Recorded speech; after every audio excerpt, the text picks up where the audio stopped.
All right, welcome back to another episode of Driving Cheap with Jeff. So I was already in Savannah and some errands. I stopped at the Dodge dealer. I had the same problem. It wasn't quite as bad on my driver's side Blendoor actuator. And the head mechanic had brought it to my attention that the gears, and I kind of suspected this, the gears will strip out that attach to the actual box, the air box that the Blendoor attaches to. So I'm gonna go in here while this car is still here. I'm gonna get out the gears that the Blendoor motor actuator actually attaches to, just so I know I have a good one. So I'm gonna go ahead and start taking care of that. All right, so this is the car I got my interior out of, amongst other things. I'm gonna go in here, and get right up in here. See, it's easy on these non-police models. You don't have to, there's no shift selector that you have to disconnect and move out of the way. So we're gonna go ahead and we're gonna get that, whatever I can out of there. So let me get this out. All right, so I got this stuff out. I got these parts out of here, and I think this will be a little bit useful to you. They're not easy to get to. All right, the screws to get to the Blendoor are a piece of cake. Let's see how these attach. This is the bracket that you have to get off. This is like a cover. So you got your two screws that are diagonal in there. And I think it sits in there like this. Is it like that?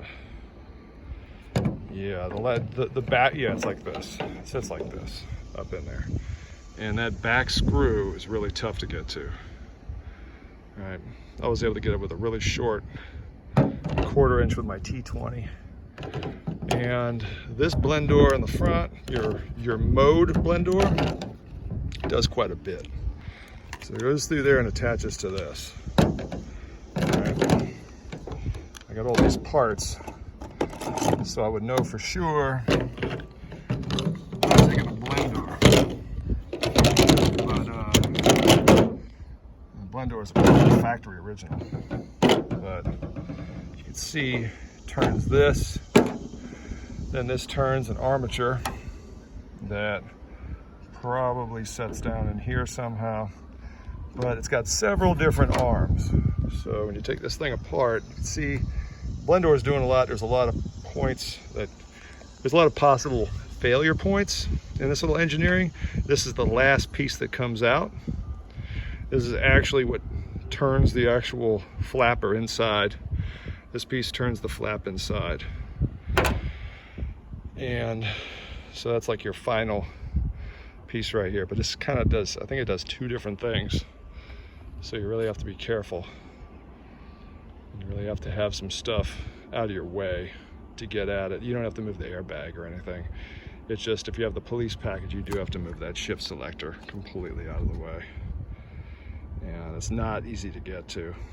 I'll go back over to it.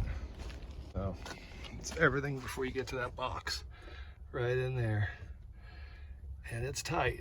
It really is. It's a tight fit in there. Not a piece of cake. It really isn't. And all that stuff all sort of ties into each other. Not really. It's difficult to get to with that crossbar, that reinforcing bar there. But that's it. For right now, I'm going to leave it alone, but I want to get the parts while the car was still here. It's 100 degrees outside. And I got to let my hands heal. Anytime you get behind here, you're definitely going to need some Band-Aids. Definitely need some Band-Aids when you work behind all this serrated steel and aluminum. It's mostly steel, I guess. But yeah, not easy. So if you like this video, please give a thumbs up, share, and subscribe. Thanks for watching.